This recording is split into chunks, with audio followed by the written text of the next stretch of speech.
네,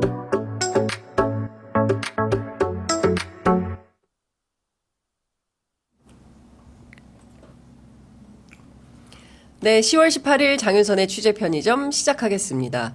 어제 검찰이 결국 김건희 여사의 도이치모터스 주가 조작 의혹 사건과 관련해서 끝내 무혐의 불기소 처리를 하면서 여론이 매우 악화되고 있습니다. 오늘은 이 문제를 비롯해서 다양한 정치 현안 이분 모시고 얘기를 들어보려고 합니다. 조국혁신당 원내대표 맡고 계신 황운하 의원님 모셨습니다. 어서 오십시오, 의원님. 안녕하세요. 얼굴이 많이 타셨어요. 예, 가을볕이 많이 뜨거웠던 모양입니다. 선거 하시느라고 힘드셨을 것 같아요. 네, 뭐 영광, 곡성, 금정 뭐 다니느라고 네 많이 바빴습니다. 생각했던 것만큼 기대했던 것만큼의 성과는 내지 못했지만 조국혁신당이 사실 원내 정당으로 진입한 이후에 첫 번째 치른 선거였는데 애초에 조국혁신당의 목표는 2026년 지방선거 때 전국 정당으로 좀 도약할 수 있는 그런 걸 목표로 하고 이번에 첫 번째 재보궐선거에서 이제 첫 번째 한번 선거를 치러본다는 그런 의미였고, 특히 이제 호남 지역에서 민주당의 대안 세력으로서 그러니까 호남 정치 지형의 변화를 가져올 수 있는가, 네. 그 가능성을 한번 탐색해보는 네. 그런 의미였거든요. 지난 총선 때는 이른바 지민 비조라고 해서 민주당도 선택하고 조국신당도 선택한 거죠. 그래서 부담 없이 조국신당을 선택할 수 있었거든요. 네. 민주당을 지역구 의원으로 선택했기 때문에. 근데 민주당과 조국신당 중에 하나만 선택해야 된다면 유권자들이 어떤 선택을 할 것인가. 이전에 호남 정치가 민주당 일당 독점 체제였는데 그것이 이제 호남 정치에 과연 바람직한가, 호남 지역 유권자들의 과연 바람직한가, 공천 곧 당선이라는 등식이 과연 바람직한가, 공천이 잘 됐든 잘못됐든 또 후보가 마음에 들든 안 들든 민주당 공천만 받으면 당선되는 것이 이게 과연 바람직한가. 그래서 호남 정치에 좀 혁신이 필요한 것 아닌가. 그래서 그 역할을 조국혁신당에 담당해 보겠다라는 그런 목표로 했던 것인데, 그래서 그 당선자를 배출하면 좋지만 네. 당선이 안 된다 하더라도 득표율이 의미 있는 득표를 한다면 그렇다면 성공이다 이렇게 자평을 하겠다 이러면서 했었고, 네. 그 곡성에서 35%를 넘겨서 우리가 목표로 했던 30% 넘겼는데 영광에서는 30%를 목표로 했는데 네. 30%에 좀 미달했죠. 진보당이 좀 네. 생각보다 표가 많았고, 영광에서 3위를 하셨습니다. 그러니까 우리는 그 민주당과 조국혁신당과 진보당이 근소한 차이로 1, 2, 3위를 다툴 걸로 생각했어요. 예. 아주 근소한 차이가 될 것을 했는데 생각보다 차이가 많이 났죠. 1, 2% 차이로 아주 근소하게 그 1, 2, 3위가 결정될 것이다 생각했는데 민주당의 막판 조직력이 많이 힘을 발휘한 것 같더라고요. 역시 민주당 조직이 뭐 호남 지역에서는 엄청나게 강한 데이기 때문에 그 조직력의 힘이 상당한 영향을 미쳤고, 진보당이 호남 지역에서의 그 진보당의 세력을 이번 영광 선거 가지고 일반화 시킬 수는 없어요. 네. 왜냐하면 거기에 영광에 진보당의 도의원이 한 분이 있는데 그 도의원이 굉장히 지역민들에게 호평을 받고 있고, 또 수개월 전부터 이제 수백 명의 진보당원들이 내려와서 네. 농촌 일손 돕기 운동을 해가지고 그런 부분이 농민들에게 상당히 마음을 얻었더라고요. 네. 그래서 그런 좀 특별한 그 사유들이 좀 있긴 했지만 네. 그런 민주당의 조직력, 그다음에 진보당의 독특한 선거운동 방식, 그 생활 밀착형 선거운동 방식이 농민들 마음을 샀던 것, 뭐 이런 것들이 작용하면서 조국혁신당이 이제 예상보다 우리가 기대했던 것보다 성적을 거두지 못했죠. 네. 그 오늘 뭐 여러 언론들이 이제 조국혁신당의 이제 그 선거 결과에 대해서 분석 보도를 하고 있는데 저는 이 차원에서 좀 여쭤보겠습니다. 지난 총선의 민의는 윤석열 정권에 대한 심판 여론이었고 그것은 지난해 있었던 강서구청장 보궐선거 때도 마찬가지였고 이번에도 정권 심판론으로 치르는 선거로 야권은 프레임을 짰던 건데 결과적으로 보면 특히 이제 부산 금정이 굉장히 중요한데 22% 표차로 민주당 후보보다 국민의힘 후보가 앞선 결과가 나왔거든요. 이 얘기를 어떻게 해석할 것인가? 그러니까 그 대통령 지지율이 이제 여론조사 꽃에 따르면 결국 10%대로 추락한 이 민심 속에서 치러진 선거인데 왜 지난 총선보다도 더 득표율이 더 떨어진 거냐? 이거는 야권에게 주는 상당히 뼈아픈 결과 아닌가요? 뼈아픈 패배입니다. 네. 선거 얼마 전에 여론조사에서는 어떤 여론조사에서는 그 민주당 단일 후보가 근소하게 앞선 것도 네. 있었고 박빙 정도로 갈 줄 알았거든요. 예. 물론 금정이라는 데가 부산에서도 가장 보수세가 센 곳이죠. 그런데 조금 전에 말씀하신 것처럼 지난 총선 때보다 더 큰 표차로 졌어요. 네. 그런데 지난 총선 때보다 정권 심판에 대한 민심은 더 높아졌었거든요. 맞습니다. 근데 왜 이렇게 표차가 많이 그렇습니다. 나느냐? 특히 야권 단일 후보를 냈는데 어떻게 맞습니다. 또 그러냐 예. 이죠. 여기에는 이제 그 몇 가지 요소가 좀 복합적으로 작용했다라고 생각되는데 네.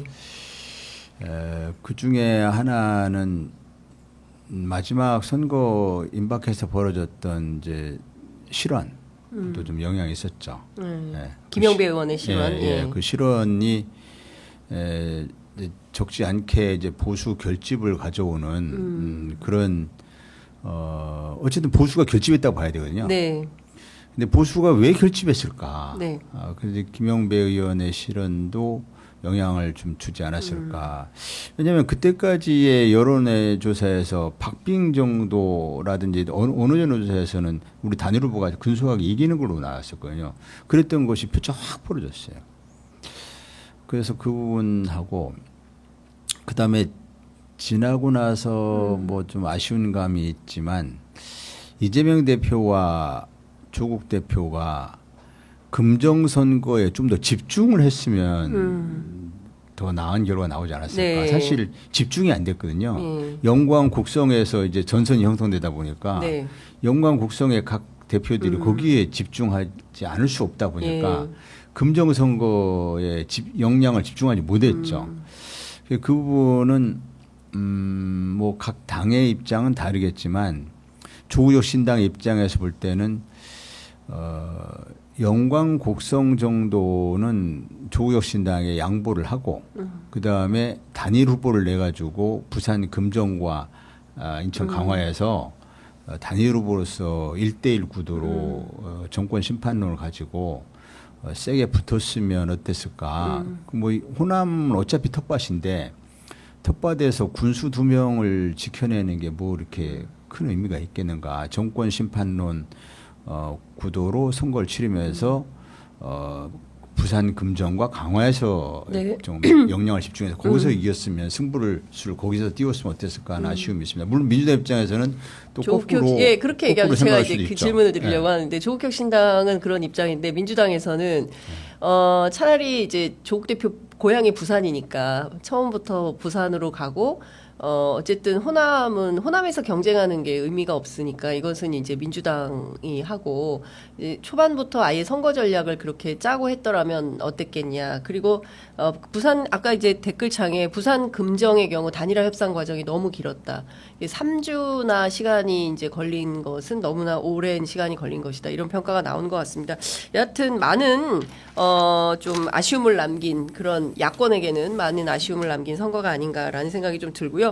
10분이기 때문에 바로 도이치모터스 주가 조작 사건 들어가야 될 것 같아요. 뭐 아쉬우면 조금 한 말씀 듣고 20초만 듣고 시간이 많지 않아서. 그렇지만은 예, 예. 이제 이번 선거에서 조국혁신당은 호남 정치 지형의 변화를 가져온 것은 정치 혁신과 정치 발전, 호남 지역에서 유권자들의 이익을 위해서 바람직하다 네. 이렇게 평가하고 있습니다. 알겠습니다. 그 다음 나가오는 지방선거에서 이제는 분명한 삼자 구도가 된 것 같습니다. 그렇죠. 호남 지역에서 네. 민주당의 텃밭이긴 하나 이제 조국혁신당 그리고 또 진보당 네. 3당이 이제 경쟁하는 구도가 됐기 때문에 호남 지역에서는 긴장이 야권 간의 긴장이 상당히 높아질 걸로 보입니다. 자, 선거 얘기는 이 정도로 하고요.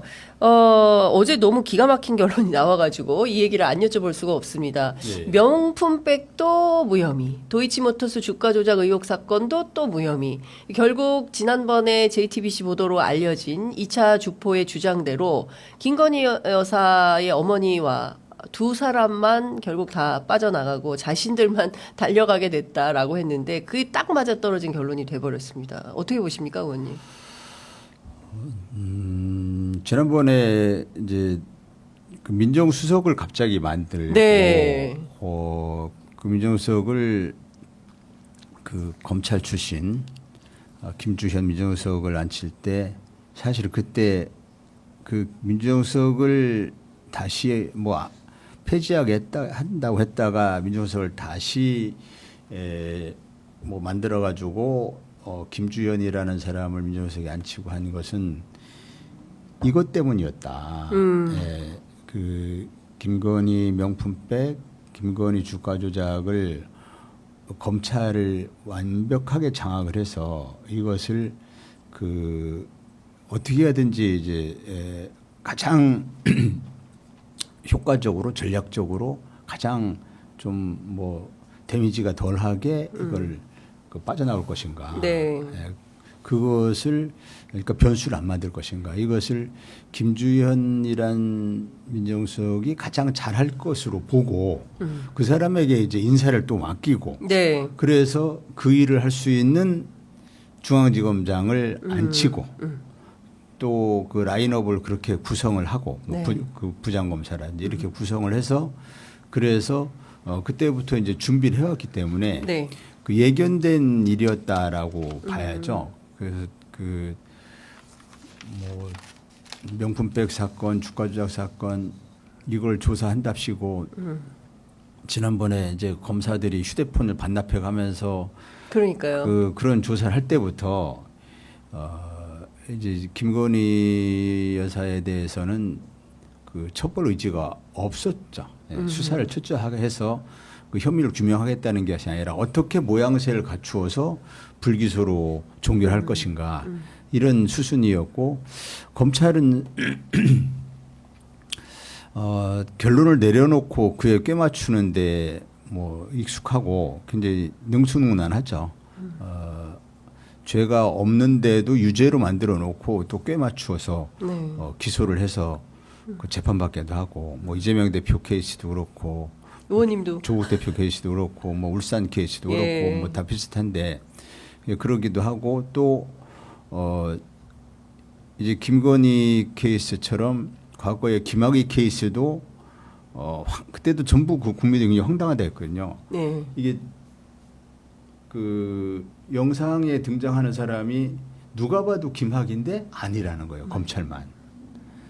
이번에도 주가 조작도 23억이라는 수익을 얻은 그 김건희 모녀는 틀림없이 주가 조작을 알았을 수밖에 없는데 네. 근데 뭐 몰랐다라고 아니라고. 그렇게 하는 거죠. 예. 예. 주식 문외한이다 이렇게. 그러니까 그 정도 되면 김건희 씨를 검찰은 이제 재산 관리 능력이 없는 예. 금치산자 정도로 이걸 이제 금치산자라는 표현을 하는데 법률용어로 그 정도로 인식하는 거 아닌가? 그 정도로 취급하는 거 아니냐? 예. 그걸 몰랐을 정도면은 예. 이건 금치산자 수준인 거죠.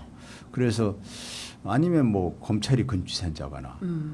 그래서 그 이제 어이없는 검찰의 결론인데 그것은 과거 김학의 케이스라든지 또 더 그전으로 가면 그 이명박의 BBK 케이스라든지 이런 때도 뻔한 걸 가지고 이게 정해놓은 결론에 꽤 맞춰가지고 네. 이렇게 냈다가 나중에 그게 뒤집힌단 말이죠. 또 맞습니다. 다. 네네. 김학의 케이스도 나중에 그 맞다라고 이렇게 또 뒤집고 그 BBK도 실소유자는 MB였다. 네, 이렇게 네, 또 네. 바뀌고 이랬거든요. 이것도 김건희 주가 조작 사건도 이게 뭘로 그 규명이 될지 모르겠지만, 네. 뭐 머지 않아서 저는 이 김건희 특검을 지금 막을 수 없는 상황이 됐다 이렇게 봅니다. 어제 그 무혐의 처분 때문에 네. 막을 수 없게 됐고, 김건희 특검이 결국은 이것을 다시 기소를 해서 예. 그렇게 수사. 지금 검찰의 무혐의는 검찰의 이제 그 치욕적인 그 이제 뭐 잘못된 판단 케이스 1, 2, 3번 중에 하나에 들어가는 그런 네. 치욕적인 사례가 될 것이다. 이렇게 저는 봅니다. 네. 그 사실 그 원내대표로서 이 특검의 벽을 넘어야 되는데 어제 민주당에서는 이제 김건희 특검법 재발의를 했습니다. 그러니까 대통령 또 거부권 행사 하시겠죠? 하겠죠. 예. 그러면 그러면 것 같고. 예. 그러면 또 이제 그 재의결의 벽을 넘어야 되는 건데 실제로 원내 상황을 쭉 보실 때 국민의힘 108석의 어떤 반란이라고 해야 될까요? 변화 가능성. 일단은 뭐 한동훈 대표는 뭐 계속 수위를 높여가고 있긴 한데 실제 국민의힘 원내 분위기가 어떤지 예. 뭐 국민의힘 분위기를 우리가 이제 국민의 의원들하고 대화하고 소통하고 이렇게 잘 안 하기 때문에 잘 자세히 알 수는 없지만 네. 과거에 박근혜 대통령 탄핵 의결 때 당시 원내대표가 우상호 네. 원내대표였는데 우상호 원내대표가 당시 거기가 자유한국당이었는지 무슨 당의 이름은 정확히 모르겠는데 그때는 새누리당. 새누리당 그 의원들을 이렇게 좀 여러 경로로 접촉을 하고 설득을 했던 것으로 이렇게 알려져 있거든요. 네. 그래서 이제 박찬대 원내대표도 나름대로 이제 뭐 그런 역할을 좀 해야 된다는 책임을 가지고 있을 겁니다. 네, 네.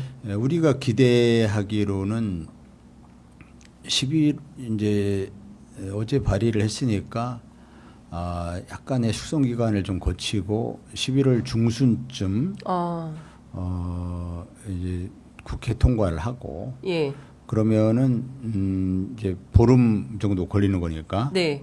11월 말경에 이제 재의결이 예상이 되는데 그때까지 좀 뭐 지금부터 하면은 한 40일 가까이 시간이 있거든요. 네. 요 기간 중에 여러 가지 변수가 있을 겁니다. 어떤 변수가 있을까요? 윤 대통령과 이제 한동훈의 독대? 예, 이런 면담? 것도 있는데 예. 여기에서 이제 한동훈 대표가 그 김건희 특검법 통과의 불가피성 이런 거 관련해서 뭔가 윤 대통령과 따로 길을 갖지 않을까. 문제는 한동훈 대표가 설사 그렇다 하더라도 네. 윤 대통령이 훨씬 더 그 의원들을 많이 그 그립이 윤 대통령이 훨씬 강하기 때문에 그립이 훨씬 강하다. 실제로 한동훈 대표가 그런 의사를 가지고 있다 하더라도 네네. 한동훈 대표는 이제 자신이 살 길이 김건희 특검법으로 예. 이 전국을 돌파하지 않으면 자신이 뭐 여기에서 이제 이쪽 국힘 쪽에서 네. 독자적인 그런 자신의 위상을 확보하기 어려울 것이라고 보고 거기에 승부수를 걸 것 같아요. 그러나 윤 대통령은 이제 그 의원들을 단속을 해가지고 네. 한동훈 대표는 실제 의원들 움직일 수 있는 의원들이 거의 없다라는 그 분석들이거든요. 그렇죠. 그래서 한동훈 대표의 뜻에 따라갈 의원이 몇이나 되겠냐. 8명도 안 될 거다. 네. 이렇게 보는데 어쨌든 둘 사이에서 뭔가 그 균열이 파열음이 날 것이다라고 봅니다. 그것이 여권의 결속을 약화시키는 네. 그것이 기회가 될 것이고 그때 되면 민심의 흐름에 따라서 도도한 민심의 흐름이 어떻게 가느냐. 네. 이 김건희 특검을 막을 수가 없겠구나. 네. 이런 판단을 판단을 갖는 그 국힘 의원들이 얼마가 됐든 있을 겁니다. 그리고 그때 돼서 이제 박찬대 원내대표 등 이쪽 그 민주 진보 진영 쪽의 의원들께서 네. 뭐 저도 포함해서 이렇게 국힘 의원들을 좀 설득을 해서 네.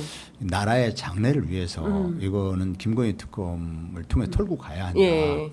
그렇지 않고 지금 정상적으로 국정 운영이 안 되지 않느냐. 그러니까요. 도저히 한동훈 대표가 지금 3대 요구를 했습니다. 김건희 여사를 향해서 활동 중단. 예. 그다음에 이제 의혹의 해명을 적극적으로 나서라.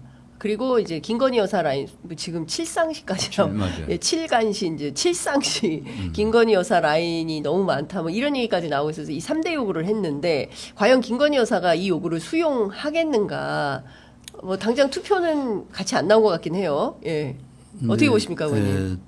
저는 한동훈 대표는 이런 것을 자꾸 이제 공개적으로 얘기하면서 네.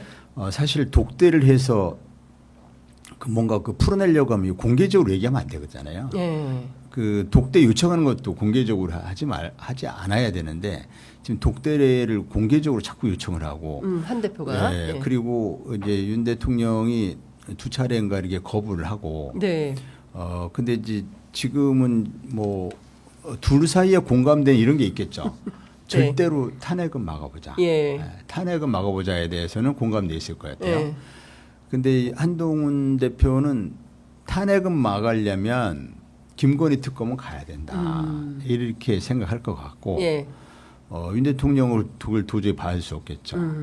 그래서 갈등이 생길 거다. 예. 그래서 예. 한동훈 대표는 이제 그 독대를 마치고 나서 이제 제 갈 길을 가겠다라는 김건희 특검으로 돌파를 할 수밖에 없다. 이렇게 방향을 정할 것 같고 네.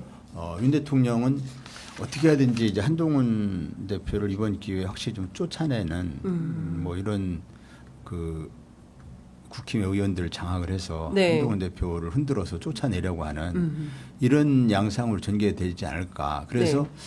결국은 김건희 특검법이 그 국힘의 분열로 해서 8명 이상의 이탈표가 나와서 통과되지 않을까. 네. 11월 말경.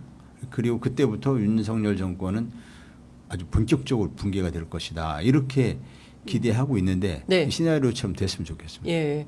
댓글창에 대표님 고구마를 먹은 것 같아요. 아니 원래 황운하모님이 사이다 황운한데 그 댓글창에는 고구마 같다. 좀 더 속도를 내서 좀 이제 이런 피로감은 있는 것 같아요. 사실은 지난 총선 때 온 국민이 힘을 모아서 범야권 192석의 에너지를 모아내지 않았습니까?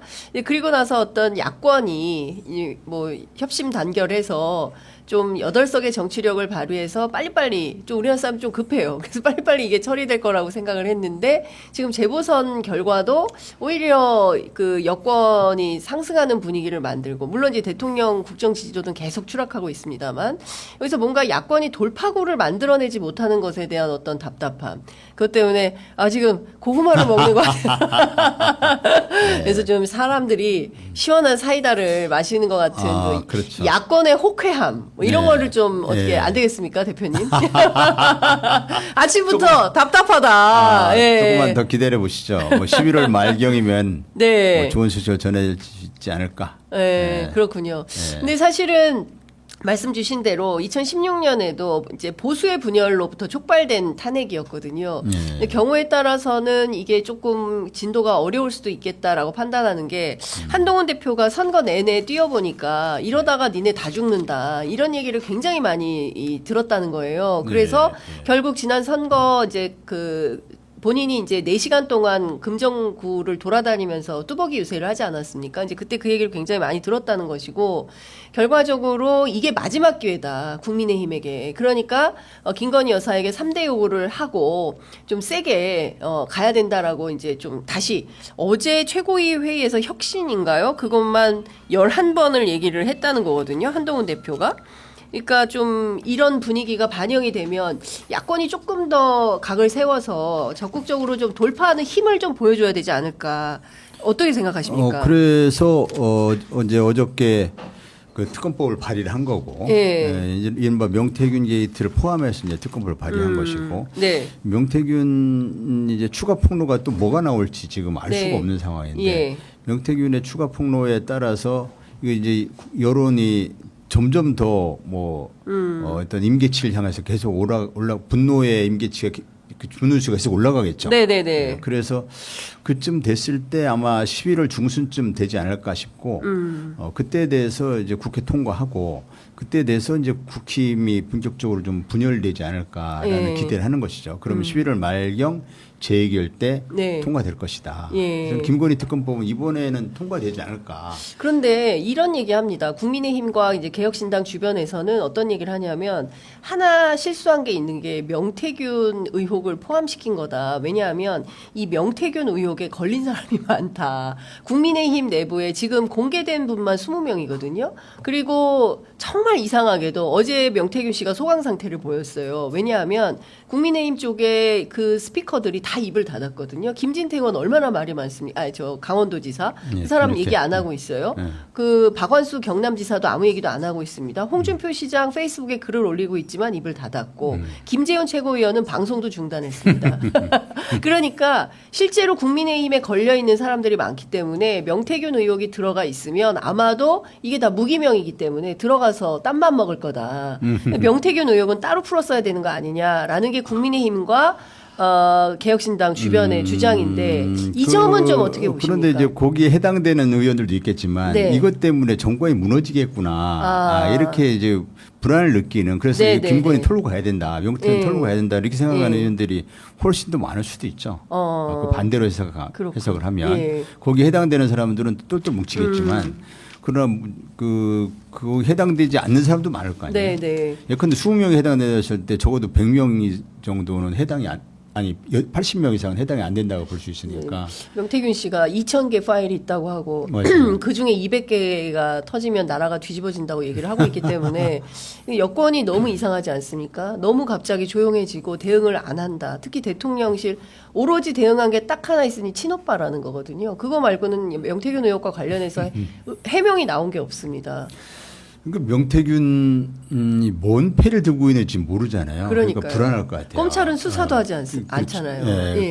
예. 검찰은 이제 뭐 압수수색은 아마 해놓고 네. 그리고 어떻게 하면은 명태균은 처벌하고 네. 나머지는 이렇게 덮을 수 있을까? 그 고민을 지금 하고 있을 것 같아요. 명태균만 구속하. 명태균을 구속해서 입을 예, 막고 입을 막고 그 나머지는 어떻게 나머지는 이렇게, 살려주는? 그렇게 덮을 수 있는 예. 무슨 방법이 없을까? 이걸 궁리하고 있을 걸로 보이고 예. 역시 이제 민정수석에서 그런 걸 컨트롤하지 않을까 싶고. 예. 근데 명태균의 그 뭐 뭔 패를 들고 있는지 모르니까 김재원 씨가 그 뭐 한마디 했다가 네. 뭐 그 온 국민들 앞에 우리 오빠는 무식한 오빠 이렇게 이게 공개되는 바람에 네. 그러니까 누구도 이제 쉽게 얘기를 못 하는 거예요. 말을 꺼냈다가 이 명태균한테 뭐 어떻게 당할까봐 무슨 패를 들고 또 무슨 그 반격을 당할까봐 이제 두렵겠죠. 네. 그래서 전부 이제 조용히 있는 것 그러니까요. 같아요. 그 친오빠 논란이 있고 나서부터 조용한 것 같아요. 그러니까요. 예. 네. 참 이게 참담한 수준입니다. 그 공개된 메시지를 보면 전적으로 명태균 씨에 완전 의지한다는 게 김건희 여사의 입장인 거고 대통령을 향해서는 지가 뭘 알아 이런 수준이기 때문에 물론 이제 그게 친오빠다라고 해명을 하지만 고지고대로 믿는 국민은 별로 없어 보입니다. 이제 시간이 다 돼서 끝으로 한 가지만 여쭤보겠습니다. 지금 상설특검법 규칙 개정을 통해서 경우에 따라서는 이제 삼부토건 문제 등등에 대해서 이를테면 좀 슬라이스를 해서 별도의 특검을 좀 할 가능성도 있어 보이는데 이 부분은 좀 원내에서 어떻게 진행될 걸로 전망해야 될까요? 상설특검을 해야 하지 않을까 싶은데요. 네. 김건희 특검법이 이번에 또 이제 11월 말경에 재의결이 예상이 되는데 네. 그때도 만약에 이제 부결이 되면 이게 계속 이 도돌이표로 반복할 수는 없으니까 우회하는 방법을 택할 수밖에 없고 그게 상설특검이고 상설특검은 규모도 또 수사 기간도 이런 것도 좀 작기 때문에 일반 특검보다 네. 그래서 그럴 경우에 그 모든 의혹을 다 상설특검에서 한꺼번에 처리할 수는 없고 하나씩 하나의 의혹 하나 처리하는 상설특검 또 하나 처리하고 뭐 이런 식으로 상설특검을 가동하는 것이 불가피하지 않을까. 지금까지 상설특검을 잘 활용을 안 해왔던 것은 이게 이제 추천위 구성의 구조 때문에 네.